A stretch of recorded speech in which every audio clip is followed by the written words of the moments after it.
میں سامنے سے جیپ کے شیشے پر گولی چلاؤں گا اور پھر جب گاڑی رک جائے گی اور سپاہی چھلانگے لگا کر باہر نکلیں گے تو ان پر سانپ پھینک کر پستول سے فائرنگ شروع کر دوں گا۔ اس کے بعد جو ہوگا دیکھا جائے گا۔ یہ ایک انتہائی کمزور پلان تھا جس میں سب سے زیادہ بہادری اور جان بازی مجھے ہی دکھانی تھی۔ 90% یہی توقع تھی کہ نہ پستول میرے کام آئے گا اور نہ سانپ میری مدد کر سکیں گے۔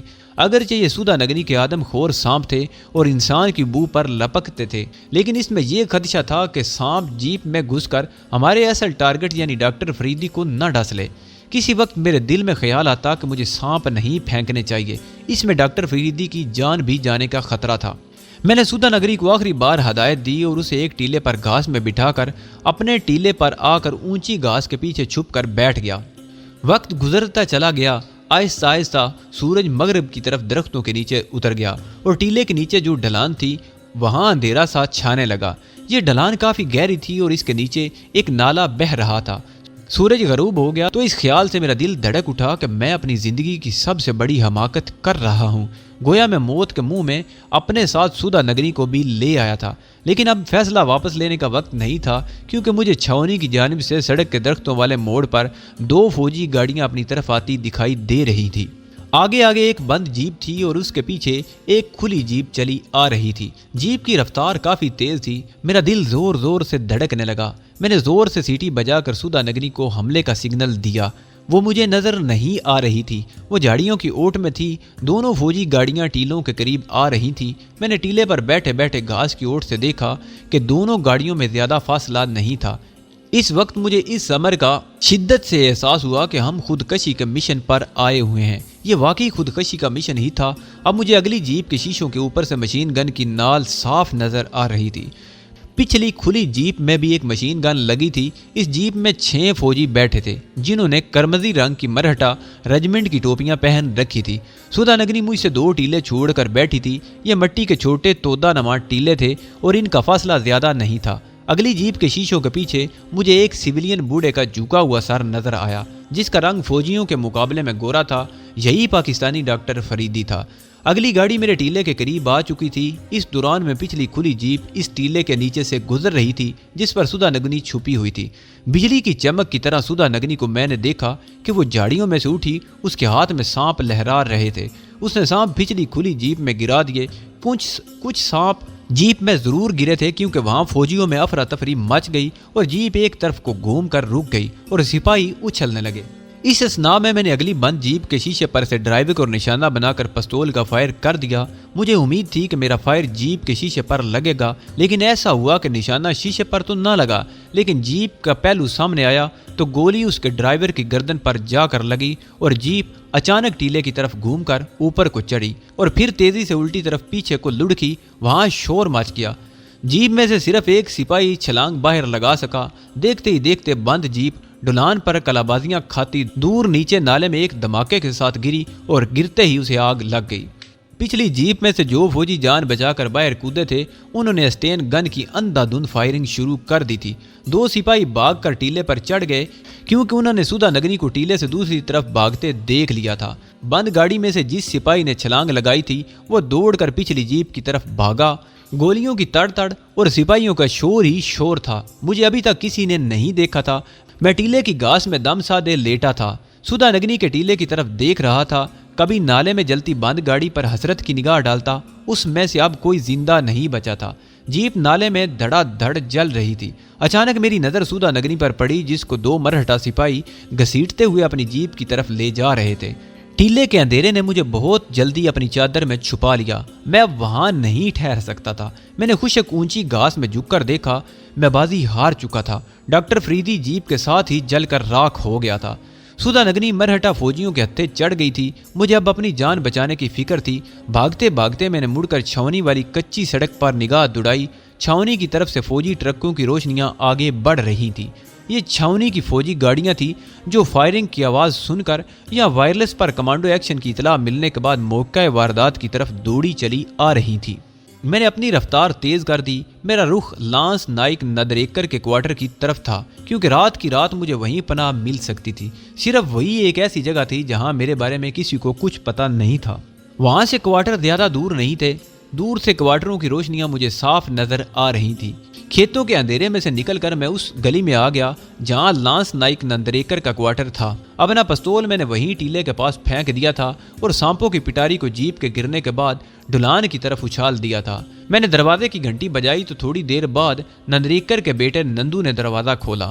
میں نے اسے گود میں اٹھا کر پیار کیا، اتنے میں اس کی ماں بھی آ گئی۔ ایک گیروے کپڑوں والے سپیرے کو دیکھ کر وہ کچھ گھبرائی۔ میں نے مسکرا کر کہا، نندریکر جی کو کہو کہ گرو دیو آئے ہیں۔ عورت فوراً سمجھ گئی کہ میں کون ہوں، ہاتھ باندھ کر نمسکار کیا اور میرے چرن چھو کر بولی، پدھاریے مہاراج، وہ اندر ہی ہیں۔ اتنے میں نندریکر بھی دھوتی کے پلو سے ہاتھ پونچھتا ہوا آ گیا۔ وہ شاید روٹی کھا رہا تھا، مجھے دیکھ کر جھکا، چرن چھوئے اور ہاتھ جوڑ کر بولا، مہاراج باہر کیوں کھڑے ہیں؟ یہ آپ ہی کا تو گھر ہے۔ میں اس کے بچے نندو کو پیار کرتا اندر کمرے میں آ کر بیٹھ گیا۔ تمہارے بچے کو بھگوان نے نیا جیون دیا ہے نندریکر، تمہیں کالی دیوی کے مندر میں چکر چڑھانا چاہیے۔ اس نے بتایا کہ یہ فرض اس نے اسی روز ادا کر دیا تھا جس روز میرے بھیجے ہوئے پانی کو پی کر اس کا بیٹا بستر پر اٹھ کر بیٹھ گیا تھا۔ دونوں خوشی سے نہال تھے۔ نندریکر کی بیوی میرے لیے کھانا لینے رسوئی میں چلی گئی۔ میں نندو کو گود سے اتارا تو وہ بھی اپنی ماں کی طرف دوڑ گیا۔ نندریکر نے بڑے ادب سے پوچھا، مہاراج آپ نے دشمن کو دیکھ لیا کیا؟ میں نے رازداری سے آگے کو جھک کر کہا، دیکھ تو میں نے اسے لیا ہے، پر نندریکر بیٹا وہاں تو گولیاں چلنے لگی تھی، لگتا ہے اس بھارت ماتا کے دشمن کو چھڑا کر لے جانے والے وہاں آ گئے تھے۔ ایک جیپ نالے میں جا گری ہے، اس کو آگ لگ گئی ہے۔ میں تو وہاں سے نکل کر سیدھا تمہارے پاس آ گیا ہوں کہ تمہیں خبر کر دوں۔ لانس نائک سوچ میں پڑ گیا، پھر بولا، ضرور اس پاکستانی جاسوس کے ساتھی وہاں گھات لگائے بیٹھے ہوں گے، آپ کو تو کسی نے نہیں دیکھا نا؟ میں نے ہری اوم کہہ کر کہا، بیٹا ہم سادھو سنتوں کو کون دیکھتا ہے؟ میں ٹیلے پر بیٹھا تھا کہ وہاں سے اپنے دشمن کو دیکھ سکوں۔ میں اپنے منتر پڑھنے میں لگا تھا کہ ایک طرف ٹیلے سے گولیاں چلیں اور پھر وہاں افراتفری مچ گئی اور جیپ ڈھلان کے نالے میں لڑک گئی۔ لانس نائک پر بیٹے کی محبت کا غلبہ تھا۔ اس کو اس بات کی بڑی خوشی تھی کہ میں نے دشمن یعنی ڈاکٹر فریدی کو دیکھ لیا تھا اور اس کی شکل دیکھ کر منتروں کے جاپ میں کامیاب ہو گیا تھا۔ کہنے لگا، مہاراج فوج اس جاسوس کے ساتھیوں کو ضرور پکڑ لے گی، لیکن آپ نے بھارت ماتا کے دشمن کو دیکھ لیا ہے۔ مجھے یقین ہے کہ جلتی جیپ میں سے اسے نکال لیا گیا ہوگا۔ میں کل ہی آپ کو اس کے بال لا دوں گا اور آپ میرے بچے کے لیے تیار کر دیجیے گا۔ میں نے اسے بتایا کہ جوں ہی وہ دشمن جاسوس کے بال لایا تو میں منتر پڑھ کر اسے بال واپس کر دوں گا تاکہ وہ اپنے بچے کے گلے میں تعویذ بنا کر ڈال دے۔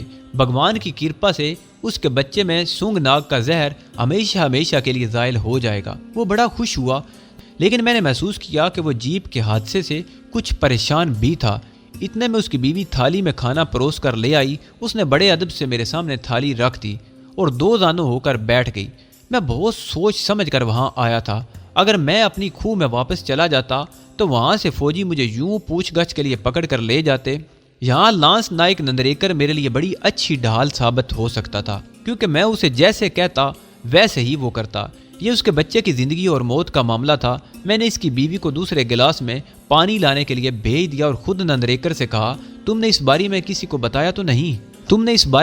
بتایا تو نہیں؟ نندریکر بولا، مہاراج میں نے کسی سے آپ کا ذکر نہیں کیا، صرف نندو کی ماں کو بتایا تھا کہ ایک گرو جی ہیں، ان کے پانی سے ہمارے بچے کو نیا جیون ملا ہے۔ وہ جلدی سے بولا، مہاراج میں اب زبان نہیں کھولوں گا، آپ میری غلطی معاف کر دیں۔ میں کچھ کہنے ہی والا تھا کہ دروازے کے باہر ایک گاڑی آ کر رکی، پھر کسی فوجی کی تیز آواز آئی۔ وہ فوجی لانس نائک کو بلا رہا تھا۔ نندریکر نے میری طرف دیکھ کر دوسرے کمرے میں جانے کا اشارہ کیا اور خود دروازے کی طرف تیز قدموں سے چل پڑا۔ مجھے لانس نائک نندریکر کی آواز آ رہی تھی۔ وہ کوارٹر کے باہر گلی میں کھڑا مرہٹا فوجیوں سے باتیں کر رہا تھا۔ ان کی آوازوں میں ہنگامی صورتحال کا اثر نمایاں تھا۔ اس ہنگامی صورتحال سے میں بخوبی واقف تھا، لیکن مجھے یقین تھا کہ لانس نائک نندریکر کسی صورت میں بھی میرا ان سے ذکر نہیں کرے گا، اس لیے کہ نندریکر کے اکلوتے بچے کی زندگی کا مسئلہ تھا جو میری دوائی سے موت کے منہ سے واپس آیا تھا۔ مجھے جیپ اسٹارٹ ہونے کی آواز آئی، پھر جیپ زناٹے کی آواز کے ساتھ آگے بڑھ گئی۔ لانس نائک اندر آیا تو کچھ گھبرایا ہوا تھا۔ مجھے خیال آیا کہیں اسے مجھ پر تو شک نہیں ہو گیا۔ مجھ پر اسے شک ہو بھی جاتا تو اپنے بچے کی زندگی کی خاطر وہ میرے خلاف کوئی کارروائی کرنے پر راضی نہیں ہو سکتا تھا۔ اولاد کے لیے تو آدمی اپنی جان بھی قربان کرنے کو تیار ہو جاتا ہے۔ وہ بہت پریشان تھا۔ اس نے مردہ سی آواز میں مجھے بتایا کہ بند جیپ کے الٹ کر نالے میں گرنے سے اور اس میں آگ لگنے کی وجہ سے پاکستانی ڈاکٹر سمیت 3 فوجی جل کر راکھ ہو گئے ہیں۔ گارڈ والی جیپ کے 2 سپاہی سانپوں کے ڈسنے سے مر گئے ہیں۔ نندریکر سب سے زیادہ پاکستانی سائنسدان ڈاکٹر فریدی کی موت کے باعث پریشان تھا۔ میں نے فوراً اسے تسلی دیتے ہوئے کہا، بیٹا تم فکر مت کرو، اگر ہم پاکستانی دشمن کے سر کے بال حاصل نہیں کر سکے تو کیا ہوا، میں تمہارے بچے کے بدن سے سنگ ناگ کا زہر زائل کرنے کے لیے شیش ناگ کا عمل کروں گا۔ لانس نائک نے بےتابی سے پوچھا، گرو جی کیا شیش ناگ کے عمل سے میرے نندو کے جسم سے سنگ ناگ کا زہر ختم ہو جائے گا؟ میں نے کہا، شیش ناگ کا عمل تو سب سے بڑا عمل ہے بیٹے، اگرچہ اس کے لیے مجھے 1 ہفتہ کسی پہاڑ کی چوٹی پر چاپ کا برت رکھنا پڑے گا، لیکن اس کے بعد تمہارے سارے خاندان میں پھر کبھی سنگ ناگ کسی کو نہ سونگ سکے گا۔ لانس نائک خوش ہو گیا، تو مہاراج کب شروع کریں گے آپ اپنا عمل؟ میں نے اسے بتایا کہ میں کل ہی پہاڑیوں میں نکل جاؤں گا۔ اپنے بچے کی زندگی کے بارے میں جب وہ مطمئن ہو گیا تو کہنے لگا، پاکستانی قیدی کے ساتھی کہیں گات لگائے بیٹھے تھے؟ حیرت کی بات ہے کہ ان کے ساتھ ایک سپیرن قسم کی عورت بھی تھی جس کو فوج نے گرفتار کر لیا ہے۔ اس عورت نے ہمارے جوانوں پر زہریلے سانپ پھینکے تھے۔ میں خاموشی اور بظاہر حیرانی سے اس کی گفتگو سن رہا تھا۔ معاملہ نازک صورتحال اختیار کر چکا تھا۔ صبح لانس نائک کو چھاونی جانا تھا۔ اس کا تعلق انٹیلیجنس سے تھا۔ وہ یقیناً سودھا نگنی کو دیکھ لے گا اور پھر میرا پول بھی کھل جائے گا، مگر میں نے لانس نائک کے گھر سے منہ اندھیرے فرار ہو جانے کا منصوبہ بنا رکھا تھا۔ نندریکر کی باتوں سے یہ بھی معلوم ہوا کہ فوج نے سارے چاند پور کو گھیرے میں لے لیا ہے اور گھر گھر کی تلاشی لی جا رہی ہے۔ یہ بات انتہائی خطرناک تھی، لیکن میں محفوظ تھا کیونکہ لانس نائک صرف اپنے بچے کی وجہ سے کسی فوجی کو اندر آنے کا موقع نہیں دے سکتا تھا۔ تاہم یہ سارا تحفظ رات ہی رات کے لیے تھا۔ صبح ہونے سے پہلے مجھے ہر حالت میں لانس نائک کے کوارٹر سے فرار ہو جانا تھا، کیونکہ صبح دن نکلنے پر لانس نائک پر میری اصل حیثیت آشکار ہو جانے کا قوی احتمال تھا، اور پھر کوئی پتہ نہیں تھا کہ لانس نائک پر بھارت ماتا کی محبت کب غالب آ جائے اور وہ مجھے گرفتار کروا دے۔ اب میرا دماغ اس امر پر غور کر رہا تھا کہ اگر چاند پور کو فوج نے گھیرے میں لے رکھا ہے تو میں کس طرح اور کس طریقے سے نکلوں گا۔ سودھا نگری کے بارے میں بھی تشویش تھی مجھے۔ ایک بات کا اگرچہ مجھے یقین تھا کہ وہ میرا نام کبھی نہیں لے گی، تاہم ملٹری انٹیلیجنس اس پر جس گھناؤنے قسم کا تشدد کرے گی، اس کی بھی مجھے پریشانی تھی۔ کھانے کے بعد میں نے لانس نائک اور اس کی پتنی کو سامنے بٹھا لیا اور انہیں ویدوں اور شاستروں کے اشلوک سنانے لگا۔ چونکہ وہ مرہٹا تھا اس لیے میں اس سے مرہٹی زبان میں ہی گفتگو کر رہا تھا۔ میں نے اس خیال کا اظہار کیا کہ رات زیادہ ہو گئی ہے، اسی لیے بہتر یہی ہے کہ میں وہیں کوارٹر کے کسی کونے میں پڑا رہوں۔ اس پر لانس نائک نندریکر نے ہاتھ جوڑ کر کہا، گرو مہاراج، ہمارے دھن باغ کہ آپ ہمارے گھر میں وشرام کریں، میں ابھی بستر لگوائے دیتا ہوں۔ میں اس کے بچے کو گودی میں بٹھائے پیار کرتا رہا۔ میرے خیالات جس تذب بذب کے بھنور میں چکر لگا رہے تھے، اس کا مرکزی نقطہ یہ تھا کہ سودھا نگنی کو فوج نے ایک سپیرن کے لباس میں گرفتار کیا تھا، اور ظاہر ہے کہ صبح فوج کے گھیرے سے کوئی سپیرا بچ کر نہیں نکل سکتا تھا۔ چونکہ میں خود ایک سپیرے کے لباس میں تھا، اسی لیے پکڑے جانے کا زبردست خطرہ تھا۔ میں پہلے بھی فوج اور پولیس کو مطلوب تھا۔ مجھے اگر فوجی پوچھ گچھ کے لیے بھی لے جاتے چھاونی تو میرا بھانڈا تو پھوٹ جانا یقینی تھا۔ چنانچہ جس امر کی مجھے شدت سے ضرورت تھی وہ یہ تھا کہ میں اپنا لباس تبدیل کروں۔ لانس نائک نندریکر سے میں اس زمن میں کسی قسم کی مدد نہیں لے سکتا تھا۔ انہی پریشان خیالوں میں غرق تھا، لیکن اوپر سے نندریکر کے بچے سے مسکرا کر باتیں بھی کر رہا تھا کہ لانس نائک نندریکر کی بیوی نے آ کر بتایا کہ میرا بستر لگا دیا گیا ہے۔ نندریکر مجھے بڑی تعظیم کے ساتھ دوسرے چھوٹے سے تنگ کمرے میں لے گیا۔ معلوم ہوا کہ اس کمرے میں نندریکر اور اس کی بیوی سوتے تھے، کیونکہ اندر جاتے ہی میں نے دیوار میں لگی بریکٹ پر نندریکر کی بیوی کے کپڑے اور نندریکر کی فوجی وردی ٹنگی ہوئی دیکھی۔ نندریکر کی وردی دیکھتے ہی میرے ذہن میں یہ خیال بجلی کی طرح چمکا کہ اگر میں لانس نائک کی وردی پہن کر رات کے پچھلے پہر یہاں سے فرار ہو جاؤں تو مجھے فوج کے گھیرے سے نکلنے میں بڑی آسانی ہو جائے گی۔ پلنگ پر بستر بچھا تھا، پاس ہی تپائی پر پانی کی گڑوی اور شیشے کا گلاس رکھا تھا۔ میں نے بستر پر بیٹھتے ہوئے نندریکر سے کہا کہ میرے لیے دودھ کا ایک کٹورا لے آئیے۔ وہ جلدی سے دودھ لینے چلا گیا۔ اب میں نے کمرے کا جائزہ لیا۔ اس کمرے میں ایک ہی کھڑکی تھی، مگر اس میں لوہے کی سلاخیں لگی تھیں۔ میں اس کھڑکی سے نہیں نکل سکتا تھا، مجھے کوارٹروں کے سامنے والے دروازے سے ہی باہر نکلنا تھا۔ نندریکر دودھ کا کٹورا لے کر آ گیا۔ میں نے دودھ پیا، اسے دعا دی اور یہ کہہ کر رخصت کر دیا کہ مجھے صبح کو جگانے کوئی نہ آئے، میں خود ہی جاگوں گا۔ اس کے جانے کے بعد میں نے دروازے کو بند کر کے اندر سے کنڈی لگا دی۔ سلاخوں والی کھڑکی کھلی تھی۔ میں نے سلاخوں میں سے جھانک کر دوسری طرف دیکھا۔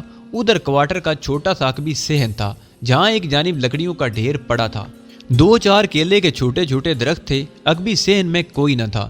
میں دیوار والی بریکٹ کے پاس گیا اور نندریکر کی وردی کو ٹٹول کر دیکھا۔ اس کا پستول پیٹی کے ساتھ نہیں تھا۔ یہ ہلکے سبز رنگ کی وردی تھی۔ ٹوپی کا رنگ مرہٹا رجمنٹ کے فوجیوں کی ٹوپی کی طرح کرمزئی تھا اور اس پر چمکدار ریجیمنٹل نشان لگا تھا۔ نیچے دیوار کے ساتھ نندریکر کے سیاہ فوجی بوٹ رکھے تھے۔ میں بستر پر آ کر لیٹ گیا۔ عقبی کھلی کھڑکی میں سے مجھے دور کچھ لوگوں کی آوازیں سنائی دی۔ میں ہمتن گوش ہو گیا۔ کوارٹروں کی دوسری گلی میں شاید فوجی پاکستانی کمانڈوز کو ڈھونڈنے کی کوشش میں کوارٹروں کی تلاشی لے رہے تھے۔ جتنی دیر تک یہ فوجی اس گلی میں رہے اور ان کی آوازیں آتی رہیں، میں چوکس رہا۔ پھر یہ آوازیں دور چلی گئی اور میں نے اطمینان کا سانس لیا۔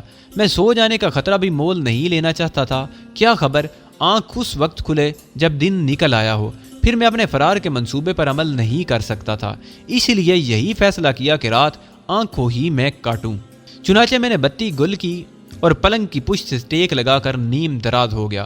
لکڑی کی الماری کے اوپر ایک ٹائم پیس تھا جس کے حروف اور سوئیاں اندھیرے میں چمکنے لگی تھی۔ مجھے وقت کا برابر علم ہو رہا تھا۔ سب سے پہلا کام میں نے یہ کیا کہ سودہ نگنی کے سانپ کا منکا دھوتی سے نکال کر دھوتی کا پلو ایک طرف سے پھاڑا اور منکے کو اس میں لپیٹ کر اپنے بازو پر تویز کی طرح باندھ لیا۔ میری داڑھی اور مونچھوں کے بال کانٹوں کی طرح اگ گئے تھے۔ سر پر بھی بالوں کی ایک تہ نمودار ہو چکی تھی۔ میں نے لمبے کرتے کے پلو سے اپنے ماتھے پر بنی ہوئی مٹی کے تلک کی تینوں لکیریں مٹا دیں۔ رات آہستہ آہستہ گزر رہی تھی۔ اب کوارٹروں کے اس پار خاموشی چھا گئی تھی۔